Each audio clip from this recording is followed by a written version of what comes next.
एकूण आपल्याकडे 4 वाऱ्या असतात. चैत्री, माघी, आषाढी आणि कार्तिकी. जो वारकरी असतो, ज्यांनी वारकरी संप्रदायाची दीक्षा घेतलेली आहे, त्याच्यासाठी एक काही आचारसंहिता लावलेली आहे. तर ती आचारसंहिता म्हणजे काय, कुठलं कर्मकांड वगैरे असं काही नाहीये. पण त्यांनी किमान वर्षातून 4 वेळा वारी कराव्यात. 4 वेळा नाही जमलं तर 2 वेळा कराव्या, म्हणजे आषाढी आणि कार्तिकी.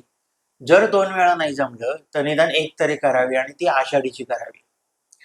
आता आषाढीची करावी तर का?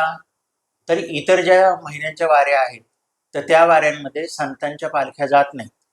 परंतु आषाढ महिन्यातली जी वारी असते, ती मात्र समूहाने करायची असते आणि नुसती समूहाने नाही, तर ती संतांच्या सोबत करायची असते.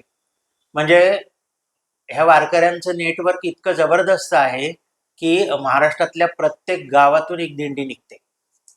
आणि मग कोणीतरी ज्ञानेश्वरांच्या पालखीसोबत, कोणीतरी तुकारामांच्या पालखीसोबत, कोणी एकनाथांच्या, कोणी सोपान काकांच्या, कोणी मुक्ताबाईंच्या, आणि अशा पद्धतीने हा जो सगळा समाज आहे, हा सगळा समाज त्या वारींशी जोडला गेलेला आहे.